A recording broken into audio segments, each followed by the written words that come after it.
Penahanan sejumlah orang yang diduga menyebarkan hoaks dan ujaran kebencian di dunia digital di bawah nama Muslim Cyber Army adalah salah satu cara aparat mencegah konflik di dunia maya.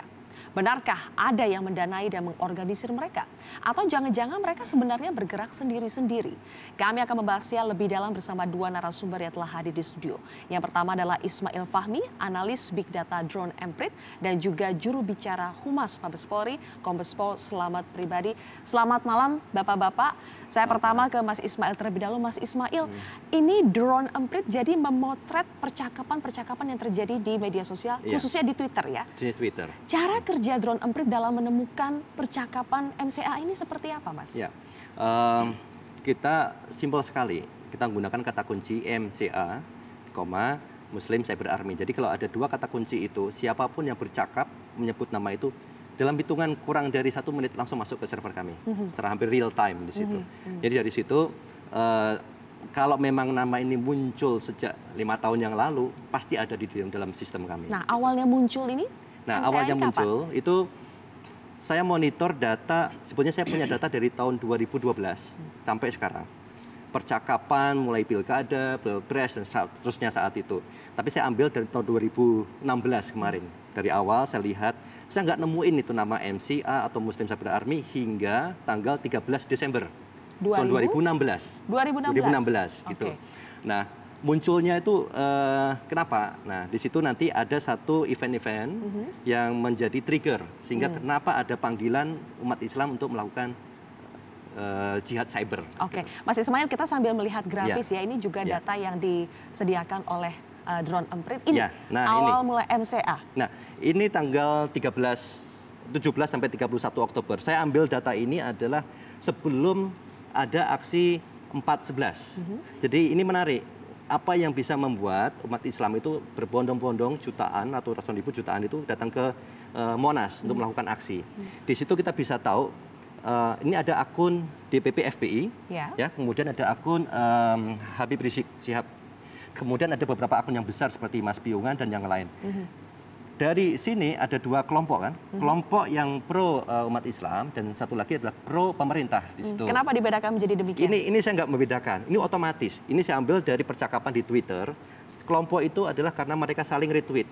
Orang kalau sama pendapatnya dia akan retweet, karena secara otomatis terbentuk sehingga ada dua polarisasi. Dua polarisasi ini yang saya lihat sebetulnya sejak tahun 2012 sampai sekarang polarisasinya seperti ini. Kaitannya dengan MCA nah, apa kaitan ini? dengan MCA adalah ini akan menjadi cikal bakal. Yang di sebelah sini yang menjadi motor adalah DPP FPI dan Habib Rizik ini adalah cikal bakal dari MCA itu sendiri. Mereka yang menjadi pasukan, menggerakkan secara cyber sehingga umat itu bisa bersama-sama untuk satu tujuan. Kita akan lihat ya. Kita lihat yang berikutnya. Berikutnya, cikal bakal ya. Nah, kemudian ini bulan Desember. Nah, sebelum Desember itu kan ada aksi 212. Ya, awalnya kita lihat juga sama persis. Ada dua kelompok dan kelompok di sinilah yang sama persis dengan sebelumnya. Motornya juga sama. Ini akunnya Habib Rizik dan Mas Piungan dan yang lain-lain. Mereka yang menggerakkan supaya ada aksi 212. Ini masih seputar aksi ya? Masih sebelum aksi. 212. Betul. Sebelum dan ini Desember berarti sebelum sudah? Juga. Masih sebelum aksi. juga? Ya. Oke. Jadi untuk menggerakkan yang 212 itu. Ya, betul. Kemudian kenapa Anda sebut ini adalah cikal bakal? Bukankah ini sesuatu yang berbeda antara aksi 212 dengan munculnya MCA? Kaitannya di mana? Kaitannya adalah orangnya sih sama. Ya. Dari orang-orangnya, akun-akunnya, mereka yang pro dan mereka yang kontra terhadap aksi sama semua. Jadi kemudian kalau ada grafik berikutnya, coba kita lihat kita lihat. Ini adalah 1 Mei 2016 sampai 31 Desember. Jadi ketahuan. Sampai tanggal 13 Desember nggak ada itu penyebutan MCA. Baru tanggal 13 itu ada itu penyebutan nama MCA yang sangat tinggi di situ. Mulai 13 Desember 2016. Artinya ada apa ini? Kenapa mulai itu kan disebut MCA? Setelah 212. Setelah 212 berhasil menggerakkan, ada satu keyakinan pada umat bahwa ternyata kita bisa membangun satu kekuatan cyber di situ. Nah, dari sini pada tanggal 13 Desember itu kan ada, sebelumnya itu ada pada tanggal itu video ajakan dari Habib Rizik supaya umat Islam melakukan perang cyber. Siapapun itu ibu-ibu dan seterusnya yang punya HP, kita merupakan pasukan, para trup seperti itu untuk digital. Hanya dengan HP kita bisa melakukan retweet atau share kemudian mendibang kalau seandainya ada fitnah dan isu menyerang umat Islam, mereka bisa menyerang di situ, menyerang balik.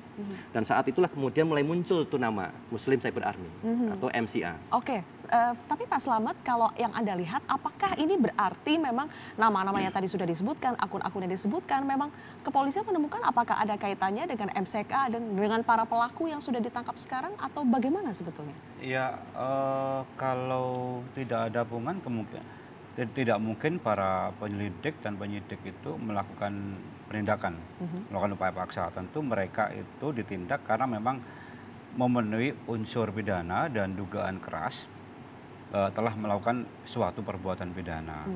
Itu. Jadi ini semua saling berhubungan. Gitu. Tapi apakah nama-nama yang sudah menjadi tersangka sekarang dengan tadi nama-nama yang disebutkan oleh Mas Ismail itu ada kaitannya, Mas? Sudah ditemukan, Pak, kaitannya antara nama-nama itu? Ya.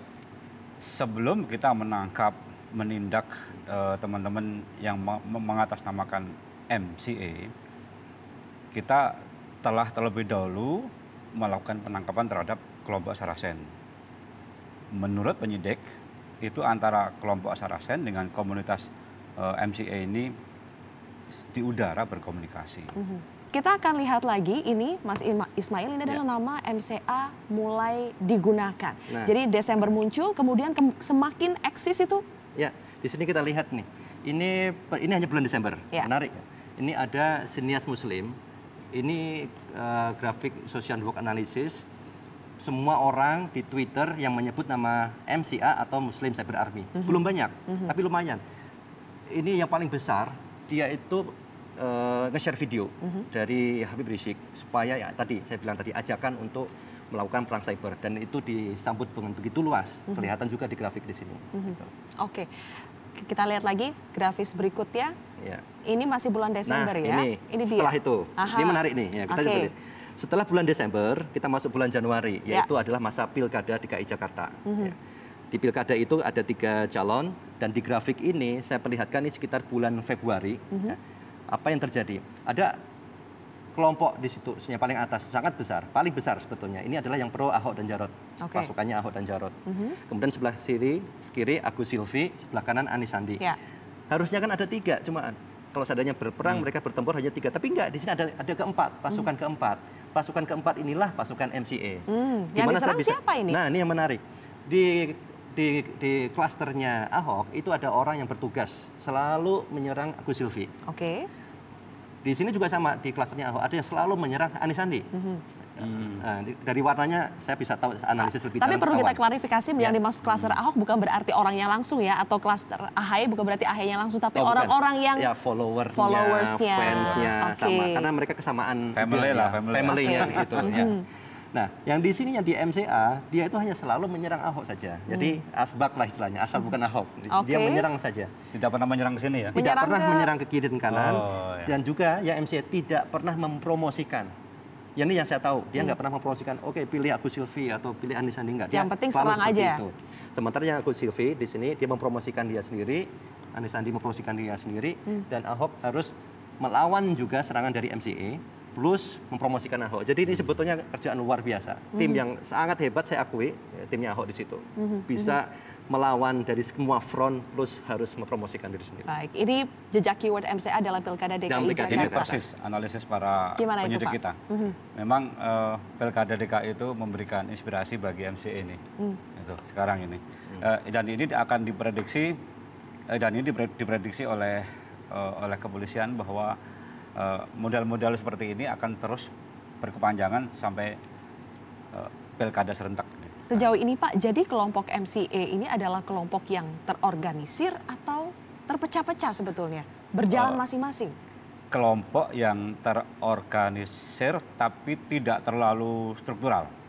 Jadi bisa sambil jalan-jalan, bisa sambil ke pasar. Ini berbeda dengan Saracen. Kalau Saracen terstruktur, Saracen ada struktur organisasinya? Iya, ada struktur. Karena ada proposal, kemudian ada pemesan. Kalau motif dari MCA ini adalah politik, kalau Saracen motifnya adalah ekonomi. Kalau temuan sementara masih motif politik. Kalau yang ditemukan oleh Mas Ismail, apakah bisa terbaca juga di motif-motif dari orang-orang yang mengaku MCA ini? Ya. Apakah motifnya politik seperti yang dikatakan oleh kepolisian? Ya, saya bisa bagi sebetulnya. Karena saya ketemu beberapa tipe, jadi saya kelompokkan ada beberapa tipe orang atau kelompok yang mengaku MCA. Kenapa dibilang mengaku? Karena definisi MCA sendiri mereka bilang tak berbentuk, tak berwujud, tidak jelas. Akhirnya siapapun bisa mengaku. Ya. Oke, nomor satu. Ini adalah mereka yang selalu muncul di grafik saya. Ada Mustafa, Nahra, terus kemudian Mas Piungan, terus segala macam di situ. Mereka mempromot agenda-agendanya secara open. Dan itu mudah dibaca oleh media. Dan kadang-kadang juga mungkin dalam aksi mungkin pengajian, ayo kita semangat membela Islam seperti itu. Jadi istilahnya apa? Nggak ada masalah sebetulnya. Itu kan hal yang bagus. Promotor MCA. Promotor, mempromosikan bahwa kita memang punya agenda. Nggak ada salah di situ. Karena mereka dengan cara yang bagus. Nah, ada lagi tipe yang kedua. Mereka melihat video dari Habib Rizik, ayo kita berperang secara cyber. Ada orang-orang yang punya keahlian melakukan peretasan. Kemudian membuat konten meme, membuat konten segala macam di situ. Terus kemudian dia mencari melakukan profiling. Oke, misalnya, contohnya, Ahok bilang A, kita telusurin itu, apakah dia melakukan ada berita tahun yang sebelumnya yang kontra terhadap A. Begitu ketemu, dia buat meme-nya. Ya. Hal yang sama itu sebenarnya dilakukan juga oleh timnya Ahok. Sama, semua melakukan itu. Pro kontra, itu kontra narasi itu dilakukan. Nah, yang mungkin jadi masalah adalah ketika peretasan, kemudian mereka membuat akun-akun, itu isinya adalah hoax. Akhirnya campur antara promosi yang bagus, kontra narasi, dan mungkin ada juga hoax dan fitnah. Nah, ini yang kadang nggak tahu. Ini kemudian di-share oleh orang yang kelompok ketiga. Ibu-ibu tadi yang pasar, hanya follower saja. Hanya follower yang ikut-ikutan men-share saja? Like share, karena semangat, dia like share. Kemudian ada gambar, ada di bawah itu ada logonya FPI misalnya, ada gambar Habib Rizik atau MCA, udah ini dari saudara kita, kita share, nggak pakai pertanyaan, semua di-share. Itu proses dengan modus operandi yang ditemukan oleh penyidik, di antaranya ada ujaran kebencian, bernuansa sara bersifat negatif, provokatif, kemudian hoax, membuat akun anonim, betul Pak ya? Akun anonim, kemudian mencari akun lawan untuk di take down, ya sama ya. Kemudian ada perang virus, betul ya? Persis, sama. Itu yang tipe yang kedua tadi kan. Tapi memang ada yang secara sukarela, ya tadi kelompok ibu-ibu yang bersemangat tadi, yang menyebarkan itu. Oke, masih ada kelompok-kelompok lainnya, tipe-tipe lainnya ya. Tapi kita akan bahas nanti selepas jeda pemirsa, kami akan kembali sesaat lagi. Dan dia nggak peduli yang diserang ke kiri atau ke kanan. Yang penting bayar di situ. Ini yang berbahaya. Dan ibu-ibu kadang nggak ngerti. Dikirain iya, di like, share terus.